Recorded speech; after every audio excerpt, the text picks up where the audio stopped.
اور ہود علیہ السلام تو ایسی قوم کے سامنے آئے تھے جن کے قد اس پلر کو دگنا کرو تو تب جا کے ان کا قد بنتا تھا.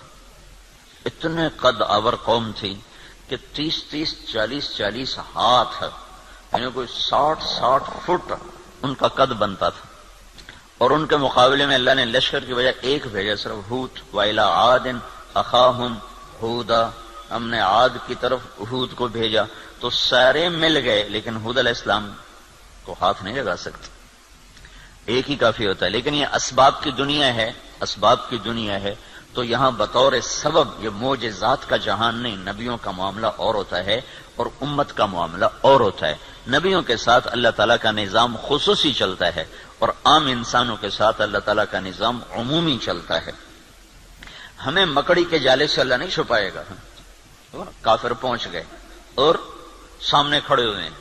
اور وہ جب آپ ہجرت کی رات نکلے 27 صفر نبوت کے 14ویں سال رات کو نکلے اور جا کر غار ثور میں چھپے.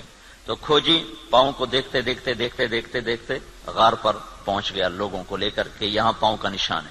لیکن اس کے پہنچنے سے پہلے اللہ نے ایک بیل اٹھائی، اس بیل میں مکڑیوں کو بھیجا، مکڑیوں نے جالا تن دیا اور ایک کبوتری نے انڈے دے دیے. جتنی دیر میں یہ لوگ پہنچے اتنی دیر میں یہ کام ہو چکا تھا. اب آگے کھوجی کہنے لگا پاؤں کا نشان یہاں تک. تو ابی بن خلف کہنے لگا یہ جالا تو محمد کی پیدائش سے بھی پہلے کا ہے، تو ہمیں کہاں لے کر آ گیا. اور دوسرا پھر آپ سامنے ہیں، یہ نہیں کہ کوئی چھپے میں غار ثور کو ٹیڑھا مرن سیدھا ایسے چوڑا سا دہانا ہے اور اس کے سامنے بیٹھا ہوا آدمی نظر آتا ہے. یہ اللہ کا خصوصی نظام ہے، یہ عام انسانوں کے ساتھ نہیں چلتا. اس لیے اللہ کے نبی نے سبب کی دنیا کے لیے فرمایا کہ 12,000 اگر مسلمان ہوں تو انہیں کمی کی وجہ سے شکست نہیں ہو سکتی.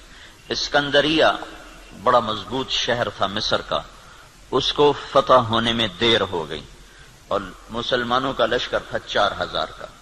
تو حضرت عمرو بن عاص رضی اللہ تعالیٰ عنہ نے عمر رضی اللہ تعالیٰ عنہ کو خط لکھا کہ یہاں بہت بڑا لشکر ہے اور میں 4,000 کے ساتھ ان کا مقابلہ نہیں کر سکتا، آپ میری مدد کے لیے فوج روانہ کرو. تو عمر رضی اللہ تعالیٰ عنہ نے 4,000 اور بھیج دیے، 4,000. اور ان 4,000 کے ساتھ 4 آدمی ہوں، ایک زبیر بن عوام اور ایک مقداد بن اسود، یہ مہاجرین میں سے، اور عبادہ بن صامت اور مسلمہ بن مخلد، یہ انصار میں سے، 2 مدینے کے 2 مکہ کے.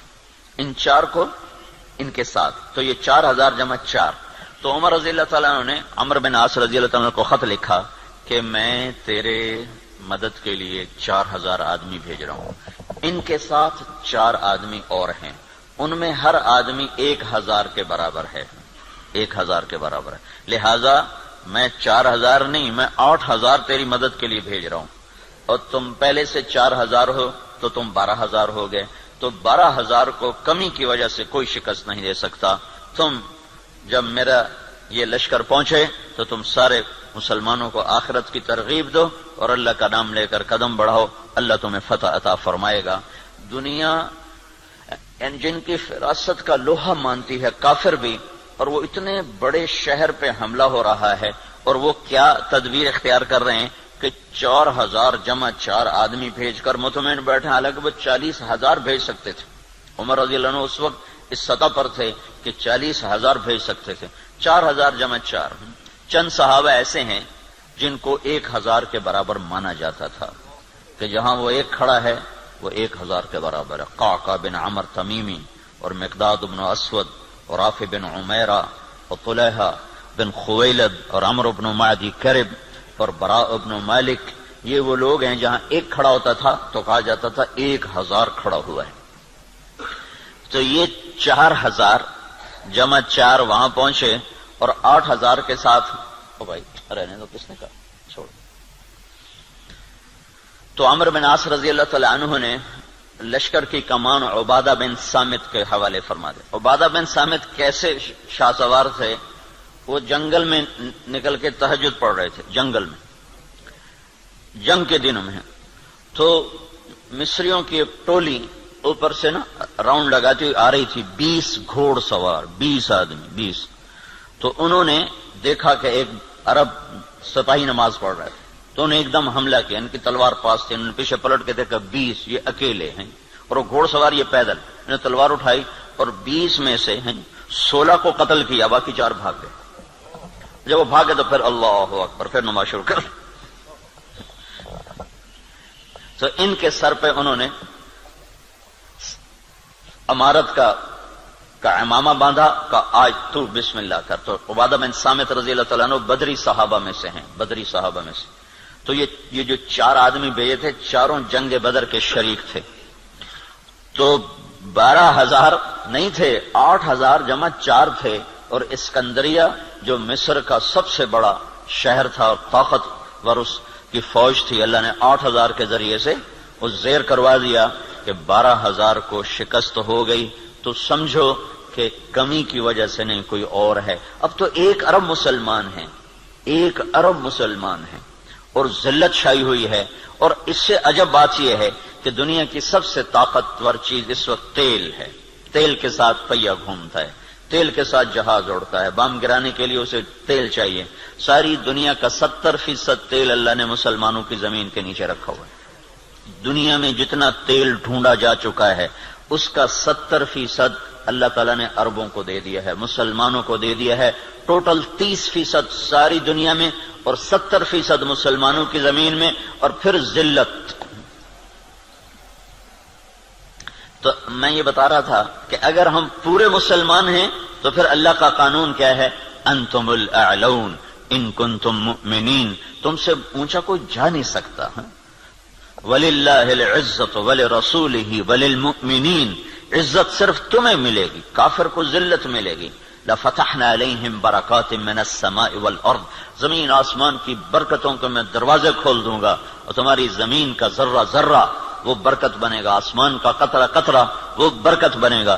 تم پہ دشمن چڑھے گا تو کان حقا علینا نصر المؤمنین. میرے ذمے ہے میں تمہاری مدد کروں، میں خود آؤں گا. ان تستفتحوا فقد جاءکم الفتح وَإِن تَنْتَهُوا فَهُوَ خَيْرٌ لَكُمْ وَإِن تَعُودُوا نَعُودْ. اللہ اکبر. یہ جنگ بدر کی آیات ہیں. اللہ تعالیٰ کہہ رہا ہے، پتہ چل گیا نا تمہیں کہ اللہ کس کے ساتھ ہے. اور تم کہا کرتے تھے حق کو واضح کر. آج حق واضح ہوا کہ تم ذلیل ہوئے اور بے ہتھیار بے سر و سامان وہ کامیاب ہوئے. اب جاؤ اور بس کر دو تو تمہارے لیے اچھی بات ہے. اگر تم لوٹو گے تو میں لوٹوں گا. ان تعودوا نعود. اگر تم آؤ گے تو میں آؤں گا. تو اللہ کے ساتھ کون لڑے؟ جب ہرمزان تستر ایک جگہ تھی ایران کی کا ایک صوبہ تھا تستر، وہ 1 سال کے بعد فتح ہوا تھا. اس پر اتنی لمبی جنگ چلی کہ 1 سال، ایک قلعہ 1 سال لے گیا تھا. تو اس کے سردار ہرمزان پکڑا گیا، زندہ پکڑا گیا. تو عمر رضی اللہ عنہ نے فرمایا کہ اسے مدینے بھیجو. جب وہ مدینے پہنچا تو عمر رضی اللہ عنہ نے پوچھا بھائی کیا حال ہے؟ کہنے لگا کیا پوچھتے ہو؟ جب ہمارا تمہارا مقابلہ تھا تو ہم تمہیں اپنے جوتے کی نوک پہ نہیں لکھتے تھے. جب تم نے اللہ کو ہمارے سامنے کھڑا کر دیا تو اب اللہ سے کون لڑے؟ یہ ایک مجوسی ایرانی سردار کی بات تھی. جب اللہ کو سامنے کھڑا کر دیا تو اب اللہ سے کون لڑے؟ پھر وہ ایمان لایا، کلمہ پڑھا. حضرت عمر کے بڑے اچھے ساتھیوں میں وہ شمار ہوتے رہے رحمت اللہ علیہ. تو اگر پورا دین ہے تو پھر اللہ یہ قانون بتا رہا ہے. اگر ادھورا دین ہے پھر کیا ہوگا؟ پھر وہی ہوگا جو ہو رہا ہے. لیکن میں قرآن سے بھی بتاؤں گا کہ کیا ہوگا. ہوگا تو وہی جو ہم دیکھ رہے ہیں، لیکن اللہ کا قرآن بھی اس کی طرف نشاندہی کرتا ہے، بتلاتا ہے. اللہ تعالیٰ کہہ رہا ہے میں چاہوں گا کہ تمہیں دوزخ میں نہ ڈالوں، یہیں صاف کروں. پھر بھی گناہ رہ گئے تو پھر جہنم میں جائے گا. پھر بھی اگر رہ گئے تو جہنم میں جائے گا. جب کوئی آدمی فرض نماز چھوڑ دیتا ہے اور پھر وہ توبہ نہیں کرتا، چھوڑے جاتا ہے تو اس کے نام کا ایک دروازہ جہنم میں کھول دیا جاتا ہے. اسے اس دروازے میں سے گزرنا پڑے گا چاہے ایمان پہ خاتمہ ہو. اللہ تعالیٰ کے نبی جب معراج پر گئے تو ایک جگہ دیکھا لوگ الٹے لٹکے ہوئے نا، تو ان کو نیچے سے آگ جلا رہی. ان کے پاؤں بندھے ہوئے رسے سے اور ان کو نیچے آگ جلا رہی. تو آپ نے پوچھا یہ کون لوگ ہیں؟ کہا جو روزہ نہیں رکھتے تھے. تو روزہ نہ رکھنا یہ تو مسلمان کے لیے، کافر سے تو روزہ مطلوب نہیں۔ ایک جگہ آپ نے دیکھا ایک آدمی لیٹا ہوا ہے تو ایک فرشتے کا ہاتھ میں پتھر ہے بہت بڑا، اس کے سر کے اوپر مارتا ہے، اس کا سر کیما کیما ہو جاتا ہے، پتھر دور جا گرتا ہے، وہ پتھر اٹھانے جاتا ہے، واپس آنے تک اس کا سر ٹھیک ہو جاتا ہے، وہ پھر اس کے سر پہ پتھر مارتا، وہ پھر کیما کیما ہو جاتا ہے۔ تو آپ نے پوچھا یہ کون ہے؟ کہ یہ وہ جو عشاء کی نماز پڑھے بغیر سو جاتا تھا، جو عشاء پڑھے بغیر۔ اور لاکھوں کروڑوں مسلمان ایک نماز بھی نہیں پڑھتے، عشاء کی کیا بات ہے، ایک بھی نہیں پڑھتے۔ تو بڑا عذاب آگے کا ہے، بہت خوفناک ہے، بہت خوفناک ہے۔ آگے آپ گئے تو آپ نے دیکھا ایک آدمی کا پیٹ ہے جیسے گنبد ہوتا ہے، گنبد کی طرح بڑا پیٹ ہے، اس پیٹ کے اندر سانپ گھسے ہوئے ہیں اندر، اور اس کو اندر سے ڈس رہے ہیں، اس کی چیخ و پکار ہے۔ تو آپ نے کہا یہ کون ہے؟ کہا یہ سود کھانے والے۔ تو بڑا عذاب آگے ہے، زلزلہ، دشمن کی چڑھائی، دشمن کے ہاتھوں قتل، دریاؤں کا سوکھ جانا، بجلی کا ختم ہو جانا، محبتوں کا اٹھ جانا، برکتوں کا اٹھ جانا، آپس کی لڑائیاں، قتل و غارت، بد امنی، مہنگائی، یہ ہے وَلَنُذِيقَنَّهُم مِّنَ الْعَذَابِ الْأَدْنَىٰ، چھوٹے چھوٹے عذاب دوں گا، دون العذاب الاکبر، بڑا نہیں دوں گا، لعلہم یرجعون، شاید تم مسجدیں بھر دو اور تم توبہ کر لو اور تم اللہ کے سامنے جھک جاؤ اور تم اللہ کو منا لو اور اللہ کے نبی کے طریقوں پر آ جاؤ، تو ما یفعل اللہ بعذابکم ان شکرتم وآمنتم وکان اللہ شاکرا علیما۔ اللہ تعالیٰ فرماتا ہے تمہیں سزا دے کے مجھے کیا خوشی ہوتی، تمہیں سزا دے کے مجھے کیا خوشی ہوتی، تم انسان بنو، جو کہتا ہوں کرو، جس سے روکتا ہوں چھوڑو، تو میں تمہیں عذاب دے کے مجھے کوئی خوشی نہیں ہے، لیکن تم میرے مان کے چلو، میرے بن کے۔ آپ 5000 تنخواہ دے کر اگلے کی کھال اتار دیتے، ذرا سا گڑبڑ کر دے تو اس کی ماں بیٹی نہیں چھوڑتے، اور اللہ تعالیٰ سر سے لے کر پاؤں تک وجود دیتا ہے، ایک سیل ساری دنیا مل کے نہیں بنا سکتی، ایک سیل میں جو جہان کام کر رہا ہے ساری دنیا عاجز ہے اس ایک سیل کا، صرف ایک سیل کا جہان سمجھنے سے دنیا کا انسان عاجز ہے، اور کئی خرب سیلز جمع ہوتے ہیں تب اللہ ایک انسان بناتا ہے، ہر سیل میں ایک کائنات ہے جس کا نظام اللہ تعالیٰ چلاتا ہے، تو اس کے بعد اس کا اتنا حق نہیں ہے کہ میری مان کے چل، میری مان، اطیع اللہ و اطیع الرسول، اللہ کی مانو اور اللہ کے رسول کی مانو، اپنی مرضی پہ نہ چل۔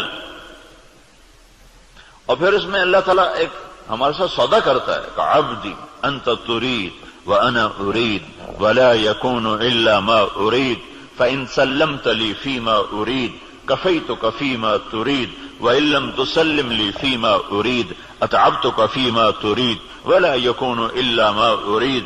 اے میرے بندے، ایک تیرا ارادہ ہے، ایک تیرے رب کا ارادہ ہے، جو تو چاہتا ہے وہ اللہ کے ارادے کے بغیر نہیں ہو سکتا، جو اللہ چاہتا ہے وہ تمہارے بغیر کر دیتا ہے۔ تو ایک کام کرو، یہ اس چند روزہ زندگی میں جو میں کہوں کرتے جاؤ کرتے جاؤ کرتے جاؤ کرتے جاؤ، یہ نہ دیکھو کہ نفع کیا ہے نقصان کیا ہے، یہ دیکھو کہ اللہ کیا چاہتا ہے اور اللہ کا رسول کیا کہتا ہے، بس تم یہ کرتے جاؤ تو کیا ہوگا، کفیتک فیما ترید، جو تم چاہو گے میں کر دوں گا۔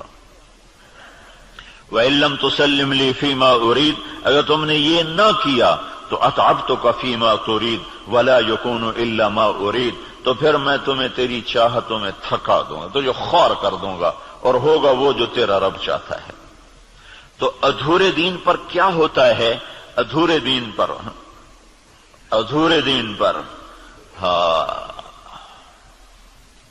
اللہ تعالیٰ یوں کہتا ہے، ضرب اللہ مثلا قریۃ كانت آمنة مطمئنة يأتيها رزقها رغدا من كل مكان فكفرت بأنعم الله فأذاقها الله لباس الجوع والخوف بما كانوا يصنعون۔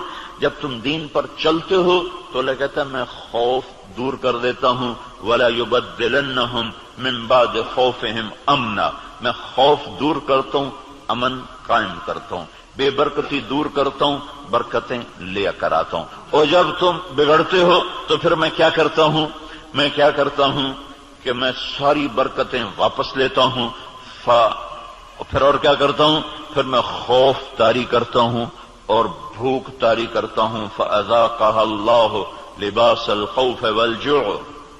جب تم میری مانتے ہو تو زمین آسمان تمہاری نوکری کرتے ہیں، اور جب تم پھر ٹکراتے ہو تو پھر کیا ہوتا ہے کہ میں برکتیں واپس لیتا ہوں اور بھوک اور خوف کا لباس پہنا دیتا ہوں. دیکھو یہاں لباس کا ہے، لباس ہے، لباس سارے جسم پر ہوتا ہے. خوف دل کی کیفیت کا نام ہے اور بھوک پیٹ کی کیفیت کا نام ہے. صرف پیٹ میں بھوک ہوتی ہے اور سارا بدن بے قرار ہوتا ہے، صرف دل میں خوف ہوتا ہے اور سارا بدن بے قرار ہوتا ہے. اور اگر جسم کے ایک ایک رونگٹے میں بھوک پڑ جائے اور ایک ایک رونگٹے میں بھوک ڈال دی جائے اور ایک ایک رونگٹے میں اللہ تعالیٰ خوف ڈال دے تو پھر اس آدمی کا کیا حال ہوگا، یا اس معاشرے کا کیا حال ہوگا جس کے روئے میں خوف اور بھوک کو ڈال دیا جائے. تو یہ اللہ تعالیٰ چھوٹے عذاب کی نشاندہی کر رہا ہے اپنی کتاب میں، اپنے قرآن میں، کہ جب تم نافرمانیاں کرتے ہو تو ظہر الفساد فی البر والبحر، زمین آسمان میں، بر خشکی اور تری میں، کبھی سمندروں میں موجیں اٹھتی ہیں، کبھی زمین کی برکتیں گم ہو جاتی ہیں، کبھی زمین کپ کپاتی ہے، کبھی پہاڑ لرز جاتے ہیں، کبھی آسمان بے موسم بارشوں پہ اتر آتا ہے، کبھی ہوائیں پاگل ہو جاتی ہیں، کبھی محبتیں مٹ جاتی ہیں. یہ کیوں ہوتا ہے؟ یہ کیوں ہوتا ہے؟ جب تم بما کسبت ایدی الناس، یہ تمہارے اپنے ہاتھوں کی کمائی سے ہوتا ہے، تمہارے اللہ کا نہ ارادہ نہیں، تمہارے اپنے ہاتھوں سے ہوا ہے. بما کسبت ایدی الناس، یہ تمہارے اپنے ہاتھوں کی وجہ سے ہے. لیذیقہم بعد الذی عملوا، اللہ کہہ رہا ہے یہ تمہارے پوری سزا نہیں ہے، چھوٹی سزا، تھوڑی سزا، تھوڑی سزا کہ تم اللہ کی طرف رجوع کرو.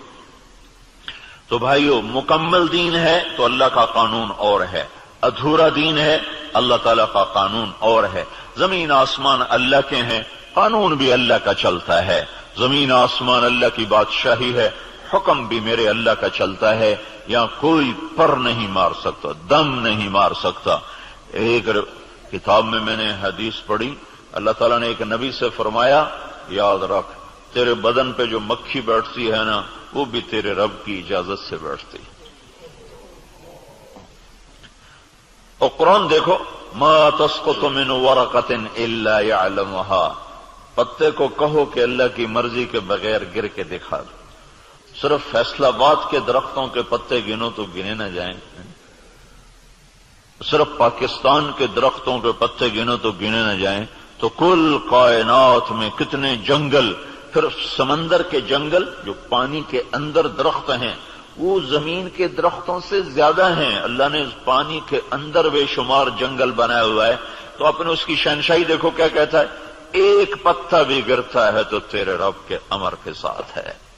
تیرا اللہ اسے جانتا ہے. جاننے کا مطلب ہے کہ اس کے امر سے گرتا ہے. ولا حبہ، کوئی دانہ، فی ظلمات الارض، زمین کے اندھیروں میں، ولا رطب ولا یابس، کوئی خشک و تر، الا فی کتاب میں مبین، ہر شے تیرے رب کی کتاب میں ہے.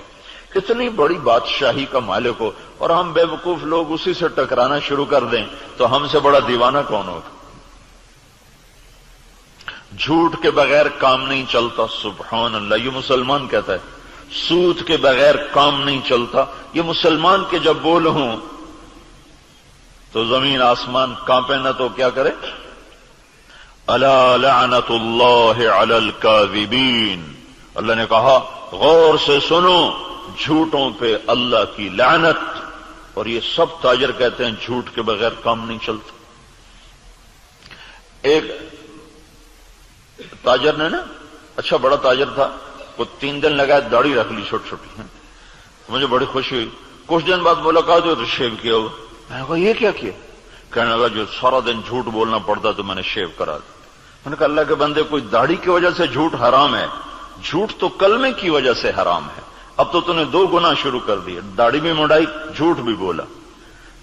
تو اب داڑھی منڈانے سے جھوٹ حلال ہو گیا. جھوٹ کا حرام ہونا داڑھی کے ساتھ نہیں ہے، جھوٹ کا حرام ہونا کلمے کے ساتھ. کہ تو کلمہ پڑھ کے جھوٹ، تو یہ کیوں کہتا ہے کہ داڑھی رکھ کے جھوٹ بولوں مجھے شرم آتی ہے؟ تو یہ کہ کلمہ پڑھ کے جھوٹ بولوں مجھے شرم آتی ہے. کلمہ پڑھنے کے بعد جھوٹ بولنا بے حیائی ہے، نہ کہ داڑھی رکھنے کے بعد. داڑھی تو سکھوں نے بھی رکھی ہوئی. یہ میرے اللہ کے نبی کا امر ہے، حکم ہے. یہ اور حکم ہے، وہ اور حکم ہے. ایک کی وجہ سے دوسرا چھوڑ دوں، ایک کی وجہ سے دوسرا چھوڑ دوں، یہ کہاں کی نادانی ہے؟ تو اس کو بات سمجھ میں اس نے پھر رکھ لی.